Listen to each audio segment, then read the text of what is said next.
J'ai jamais voulu être DJ. J'ai une démarche artistique dans ma vie et DJ est une manière d'exprimer cette démarche.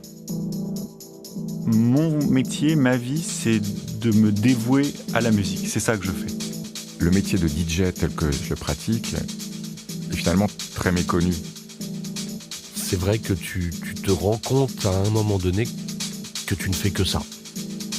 Quand tu te lèves le lundi, tu vas directement au studio, parce que ton studio c'est ton bureau. Tu fais de la musique toute la semaine, ponctué par des achats de disques, parce que les nouveautés arrivent. Puis tu repars le week-end, et puis les années passent. Technopolis. Un podcast d'Antoine Molcou et de Julien Véniel.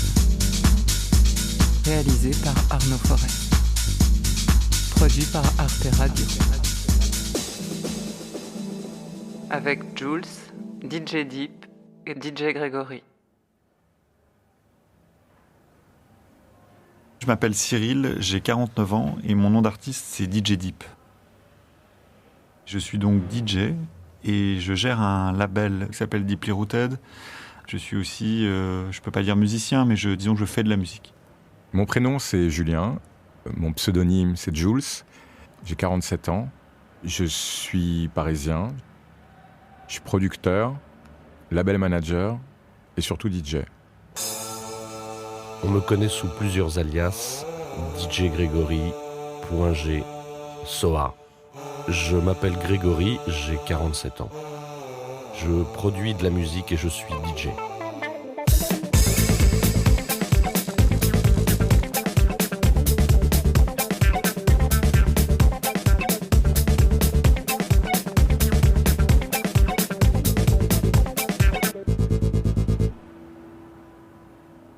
Quand on imagine le DJ actuellement, il y a deux catégories. Jules. Il y a soit le DJ de mariage ou de fête privée ou de bar mitzvah ou ce qu'on veut. Ce soir, on est là pour célébrer le mariage de Sylvie et Clément Macron. Donc, un maximum de bruit, s'il vous plaît. Qui va jouer la musique qui passe à la radio, ou la musique que les gens ont envie d'entendre, ou la musique que les gens écoutent depuis 30 ans, ou 40 ans, ou 50 ans. Et puis il y a le DJ vu à la télé, entendu à la radio, le DJ star, qui pour moi est même plus un DJ, qui souvent est l'équivalent d'un artiste de pop ou de rock. Tomorrowland, are you ready? Moi, ce que je fais, c'est ni l'un ni l'autre. Quand tu écoutes de la musique à la radio, DJ Grégory. tu peux trouver un morceau pas terrible que tu vas finir par aimer parce qu'on te l'aura matraqué 8 fois, 20 fois par jour. Et tu vas finir par te dire « Ah, j'aime bien ce morceau parce qu'il me divertit ou qu'il me rappelle un souvenir ou ce genre de choses. » Donc, les DJ populaires, superstars ou de mariage vont effectuer le même processus. Ils vont envoyer des standards que tu connais et qui te rappellent des souvenirs ou qui vont faire en sorte que tu t'amuses parce que tu es surtout dans une zone de confort. Donc, ça, c'est la facilité. C'est la grande facilité. Un DJ, en ce qui me concerne, c'est quelqu'un qui va te raconter une histoire avec des arguments que tu ne connais pas. Moi, je suis quelqu'un qui est là pour faire découvrir, jouer une musique que les gens ne connaissent pas, leur faire découvrir une musique que j'ai passé des heures à chercher, ou des jours à chercher. Il y a un équilibre à trouver entre justement être un entertainer, un ambianceur, et être un éducateur, ou en tout cas être un passeur de musique. Un DJ doit être entre les deux. Si un DJ est juste là pour faire découvrir la musique qu'il aime et qu'il collectionne, mais qui ne sait pas comment la présenter, je pense que ça, c'est un DJ de radio. C'est quelqu'un qui a son programme et qui finalement n'a pas d'autre rôle que de faire découvrir une musique. Un DJ qui fait que danser les gens, ok. C'est un prof d'aérobic, c'est pas un DJ. Honnêtement, moi, j'aime pas l'idée de l'éducation. Moi, ça m'intéresse pas, personnellement. Ce qui m'intéresse, c'est d'exalter les gens, comme on a pu m'exalter, c'est tout.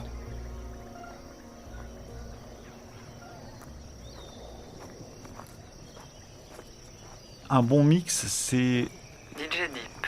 savoir sublimer des morceaux dont à première écoute, on n'aurait pas pensé qu'ils étaient tellement magiques. C'est savoir jouer les bons morceaux au bon moment pour transporter les gens. C'est quelquefois utiliser la technique d'un très bon mix pour pouvoir emmener les gens sur un chemin qu'ils n'auraient pas emprunté d'eux-mêmes. C'est un ensemble de choses, un bon mix. Le bon mix, c'est enchaîner 2 morceaux qui ne sont pas forcément du même tempo, qui ne sont pas forcément du même style, sans que les gens ressentent une cassure et en profitent pour aller boire un verre ou fumer une clope. À la base, c'est ça un mix. Maintenant, il y a une notion artistique qui est vraiment apparue avec la musique électronique, mais aussi avec le hip-hop, qui est de transcender cet enchaînement pour le rendre plus personnel. Et là, il y a plusieurs méthodes pour le faire. Ça peut être justement le fait de pouvoir mélanger 2 disques ensemble et d'en créer un 3e. C'est-à-dire 2 morceaux qui vont se compléter et qui vont devenir autre chose.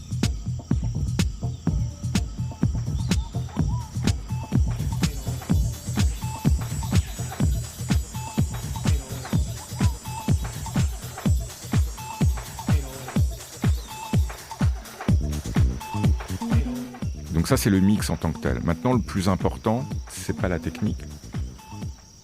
Le plus important, et c'est là où on différencie un DJ qui fait ça depuis 2 ans et un DJ qui fait ça depuis 20 ans. Et la magie, la réelle magie de ce métier, elle est là. C'est comment sentir le public, comment savoir mettre quel morceau à quel moment, dans quel ordre. Parce que c'est jamais la même chose, c'est une soirée différente à chaque fois. Un mix qui a fonctionné la veille ne fonctionnera pas forcément le soir même. Moi, je suis un peu particulier comme DJ. Ça veut dire que comme je me simplifie jamais la vie, je me mets toujours à marcher sur un fil. Je tremble, je transpire, je me dis que je ne devrais pas faire ce métier. Comment à mon âge, bientôt 50 ans, j'ose encore prendre des risques pareils et tout, alors qu'il fallait jouer la sécurité. Enfin, j'ai un enfant, bordel, soyons réalistes. Et donc, une fois que je me suis bien mis comme ça au bord du gouffre, je retombe sur mes pieds et j'établis le contact avec les gens. Et en général, ça commence à prendre. J'ai besoin de me mettre en danger pour établir un contact. C'est ce qui me plaît le plus dans ce métier, c'est cette espèce de communication, cette intuition. C'est le bon moment pour mettre ce morceau-là et pas pour mettre celui-ci. Celui-ci, je vais attendre plus tard. Et peut-être que le moment va pas arriver. C'est un morceau qu'on a envie de mettre, qu'on a acheté cette semaine-là, qu'on adore. On n'a qu'une envie, c'est de le mettre, mais on sent pas le bon moment pour le mettre et on va pas le mettre. L'art de jouer les disques au bon moment, ça sous-entend que les gens te suivent et qu'il commence à y avoir une espèce de relation où tu fais corps avec le public. Ça arrive, c'est parfois saisissant et c'est très jouissif, soyons très honnêtes, pour le public et pour le DJ. Et là, il se passe quelque chose, il y a une espèce de synergie. Quand on arrive à être sur le même rythme, la même pulsation, et à se dire, je vais monter, je vais descendre, je vais aller dans cette direction, je vais aller dans l'autre, et les gens vous suivent, il y a un côté un peu marionnettiste. Il y a un accouplement, clairement.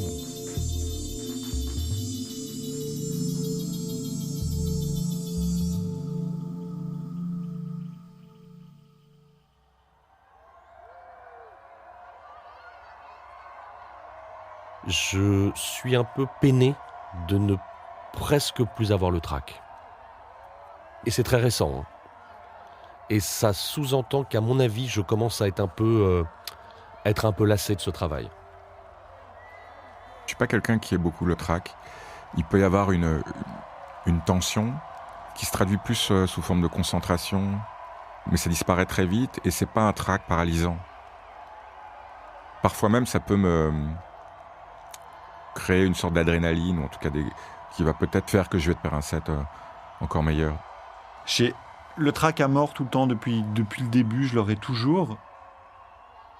Je me suis fabriqué comme un soldat au service d'une cause ou comme un religieux, si tu veux, au service d'une église que je sers. Évidemment que quand tu te plantes, tu t'en veux beaucoup.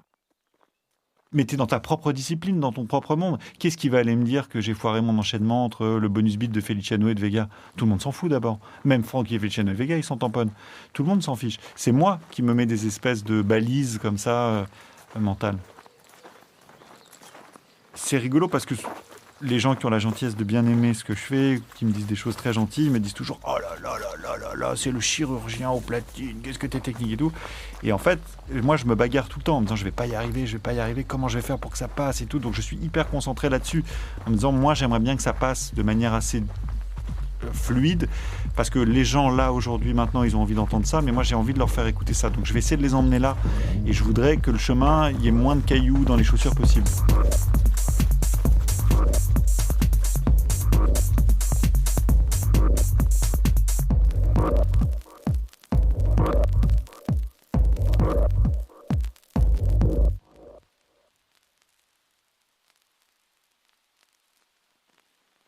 On est tous un peu fétichistes, hein.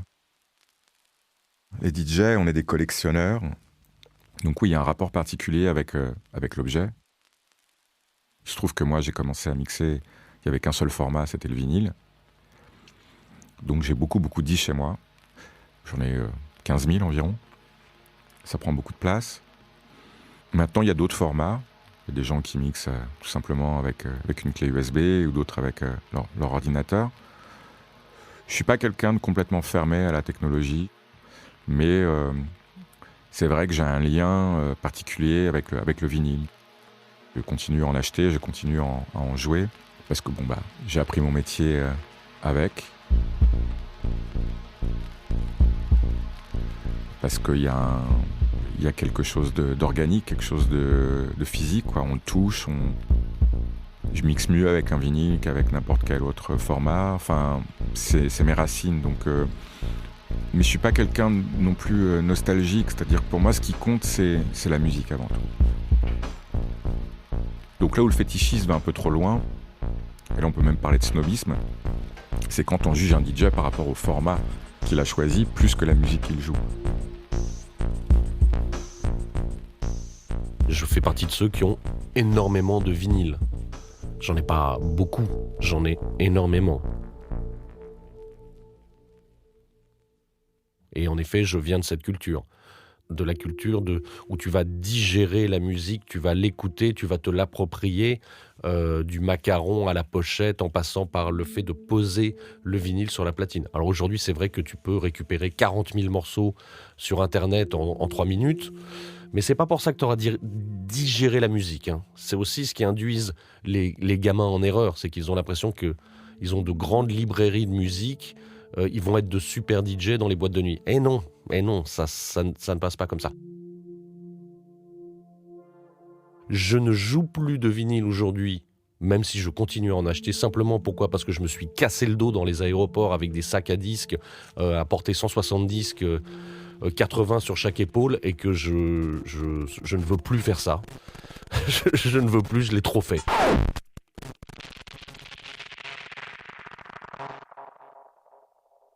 J'ai fait un post la semaine dernière sur Instagram en montrant le test pressing d'un disque dont j'ai 25 copies, mais j'avais pas ce test pressing rouge, et j'ai mis donc 28 ans à l'avoir.